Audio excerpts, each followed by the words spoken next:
Most diapers are made with up to 75% plastic, and that can lead to irritation and rashes. I don't want plastic touching my baby's skin. Not when there's diapers. D-Y-P-E-R, spelled different because it is different. It's plastic-free where it matters most. Dermatologist approved, free of over 1,000 harmful chemicals, and compostable with Diapers Composting Program. Visit diaper.com and use promo code WELCOMEBABY to save 15%. That's DYPER.com, promo code WELCOMEBABY. Yo, Trojan family, what's going on? Welcome back to the USC LAFB show here in the LAFB network. I'm your host, Ryan Dybert. Hope everyone had a fantastic Saturday. Your USC Trojans had their spring practice number 4. It took place at the LA Coliseum. It was in front of former players, parents, friends, and people of that nature. Unfortunately, us in the media were not invited to this practice. I'll be back next week on Tuesday, starting with spring practice number 5 then. But all indications were it was a great day, a great practice. Heard some tidbits there that I can, maybe I'll share here in a minute. But a great practice all around, and I think a great atmosphere for the team, but also for a bunch of recruits. We talked about all the litany of recruits that were going to be on campus, not just the past few days that we were on campus, but this weekend as well. More coming this weekend, and obviously we're a part of this event, and so great for them to be able to see a very spirited practice at the storied Coliseum. But USC adds another position or another addition to their staff, which we'll talk about here shortly, plus a couple recruiting tidbits, and then we'll get on with our Saturday, and I'll be back tomorrow, Sunday as well. Reminder, USC LAFB is brought to you by our new friends over at FanDuel. Make sure to check out the FanDuel Sports book right now. Jade Maava plus 2,700, 12th best odds to win the Heisman. I love those odds because I think he's like top 5 in Heisman odds, so you're getting a lot of extra money there if you take the plus 2,700. So check that out. FanDuel Sportsbooks helps sponsor USC LAFB. So once again, broken by our friend Fight on Rusty. Fight on Rusty on X or just Rusty. But USC has hired Dakota Prukop as an analyst. Prukop is a former quarterback, played college ball at Montana State, and finished his collegiate career at Oregon before then going and playing in the CFL. In the CFL, he played for the Toronto Argonauts from 2017 to 2019, the Calgary Stampeders 2020 to 2021, Edmonton Elks in 2021, Winnipeg Blue Bombers in 22 and 23, and then the BC Lions. He was on the practice squad in 24 and finished his career with the Edmonton Elks in that same year. Last year in 25, he was a part of the Calgary Stampeders staff as their quarterbacks coach. So an analyst edition here. I would love to hear the connection, if any, or if he was just kind of a rising star in the CFL ranks that someone on the staff knew. But usually an analyst like this would have some kind of connection with one of the coaches or former players or someone. So I haven't gotten into dig that deep yet, but I would love to kind of figure out maybe how this came about. But obviously it will help on the offensive side as an analyst and the quarterback specifically. Remember, Brad Aoki was highly involved on the quarterbacks from like an analyst role last season. He is now with Alabama. So not saying that he will specifically, Prukop that is specifically fill that exact role that Aoki left. But you got to think that is a glaring maybe need now with him gone, that he can come in and kind of facilitate and, bring some expertise of not just playing in the CFL, but also coaching as a QB coach last year. So, I know the CFL is a different league, but it's still football. There's still 100 yards in between the end zone, and the quarterback position is still the most important position in all of sports. So a nice little addition here, and just building this staff out continually is obviously super important, as it's a very, not just large staff, but experienced staff. You have, when you look at coaches' experience in terms of guys have just been in the league and coached a long time, and also a lot of former players in specific type roles helping out. Speaking of which, when you look at former players, haven't talked about this, and I haven't seen any other really mention either a whole lot. Now, I don't know. I need to confirm his official role, if any. But former USC Trojan great Zach Banner, offensive lineman, played from 2013 to 2016. I believe he's a two-time All-American. Obviously had a storied career with the Pittsburgh Steelers. He officially announced his retirement like 2 weeks ago on his podcast.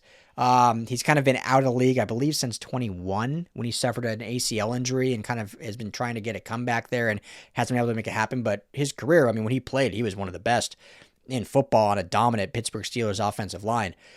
He has been with USC every day of spring. We see him all the time. He's very vocal. I love it. He always calls out if there's, which is never me, but if there's ever a media member wearing blue, he's like, what are we doing here? Why are we wearing blue out here? So love the old USC traditions that it looks like he, joking aside or not, like still has that in his mantra, in his mind of how things should be done. And this is obviously with the media, not him talking to, players and coaches and whatnot. So I don't know his official role, if any. Again, I don't know if he's been hired on as an analyst, if he's just kind of a guest for this first week or whatnot. But, if he is on as an analyst, that's a great addition, I think, because he's a guy that is just removed from the NFL. So he's got all that experience that comes from the NFL that he can instill in these guys. He was a great player in the NFL, and he's a USC legend. And so while I know USC doesn't have a ton of like former alumni within immediate coaching roles, they do have a decent amount in like kind of the background roles. When you look at Big Mike Williams, in a big role, and he was chatting it up with Booby Feaster at practice on Friday and others, right? So Zach Banner would be another one maybe of that ilk that could be a really nice addition. So I'll look to confirm that, what that is. Maybe someone else in the ethers has put out already. I haven't seen an official title, but he's been there all week, and I think in whatever capacity he could be there, that's a fantastic addition. So there's your one addition of official addition, Dakota Prukop, and then Zach Banner also is a guy that's been involved, and we'll see what it looks like moving forward. In terms of recruiting, not a whole lot of updates outside of what we already shared yesterday extensively.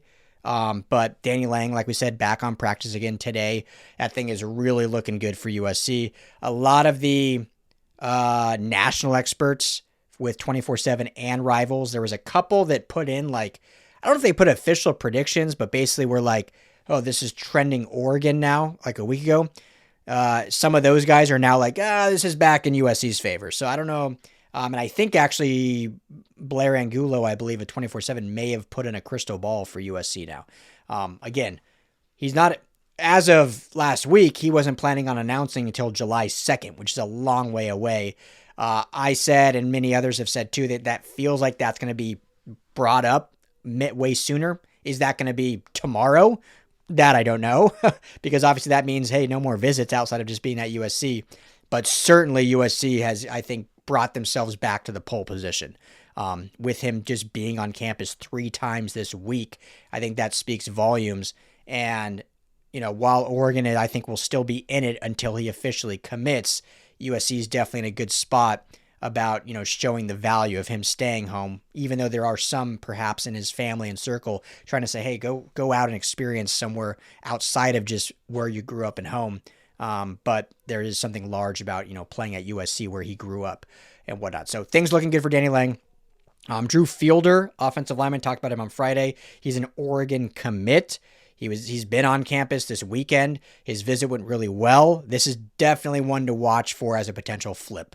I'm not saying it's there yet, but I think his grandfather, I want to say, and maybe great uncle played at USC. So he's kind of a legacy here. Obviously he grew up here in LA and plays in Orange County high school ball. So, certainly one to watch as he committed rather quickly. I think he said he went on Oregon's junior day, wasn't planning on committed, had a feeling and committed. And so sometimes when that happens, and I'm not just saying this about Oregon, this happens at a lot of schools, like sometimes it's a, these are young men still in high school. Sometimes it's a rash decision that, okay, let's pump the brakes, let's play all the different things, and you can have maybe a change of heart and whatnot. And so I think the fact of him being at USC, USC hadn't even offered him at that point when he did commit to Oregon. So Drew Fielder, certainly one to watch and would be a top priority prospect for USC across the offensive line. So that's kind of the little bit of recruiting. We'll see if I hear any more that came out of today tomorrow, which I'll share with you guys. But that's as of 7 o'clock on Friday night. That's what I got. So practice, like I said, went really well. I won't share like specifics, just heard from others that were there and from third parties who talked to others that were there. There was just a very spirited practice. It was great for alumni to see, great for the parents to see. There's a huge just love for USC among the parents right now, which I'm not saying it's not been like that before, but certainly feels much stronger than it has been. Certainly maybe during the Clay Helton years. So I think that is great for where the program stands. There's a feeling of more pride and inclusiveness, I think, among, and this is more me reading between the tea leaves, but I have heard from others as well, among like the alumni and former players and boosters and donors than maybe in years past. I'll wrap with this. I remember talking with Frosty Rucker, my good buddy, who we did the show when I first started this. And when Lincoln was first hired on, he made a pretty good conscious effort to like really, reach out to alumni, reach out to former players, kind of bring some guys back and get involved. And Frosty said he did a pretty good job right off the bat to make sure that was a key, because that's so important at any college when you get hired as a new coach. And then after the few years of that, I don't want to say it went away and got reserved, but it didn't seem like it was maybe as emphasized. And again, that part of it, the second part is more kind of my opinion, but it just felt like it was not quite as emphasized as maybe right when he got here. Well, it seems like that has certainly shifted again, especially kind of this offseason, that it is a huge emphasis on really connecting with donors, connecting with boosters, connecting with alumni and former players. And I believe just about every, I saw some tweet from a former player that like, basically, if you're a former player, you were invited to come today. And so getting those guys back on campus, I think, is so important. Just talked about Zach Banner being, whether he's on staff or just a visitor for an unforeseeable future.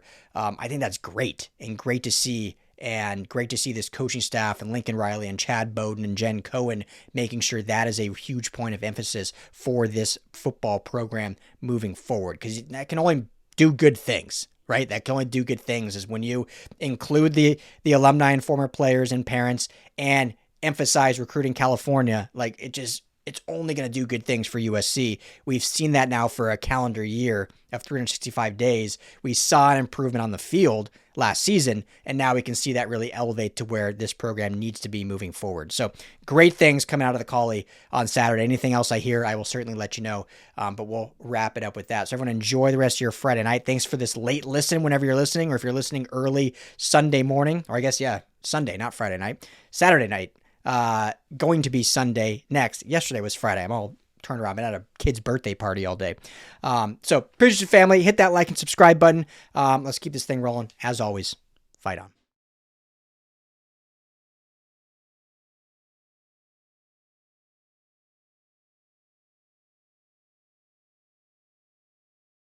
Most diapers are made with up to 75% plastic, and that can lead to irritation and rashes. I don't want plastic touching my baby's skin. Not when there's diapers. D-Y-P-E-R. Spelled different because it is different. It's plastic-free where it matters most. Dermatologist approved. Free of over 1,000 harmful chemicals. And compostable with Diapers composting program. Visit diaper.com and use promo code WELCOMEBABY to save 15%. That's DYPER.com, promo code WELCOMEBABY. If you like the show, please take a moment to rate, review, and subscribe. It really does help the show to grow. Thank you for listening.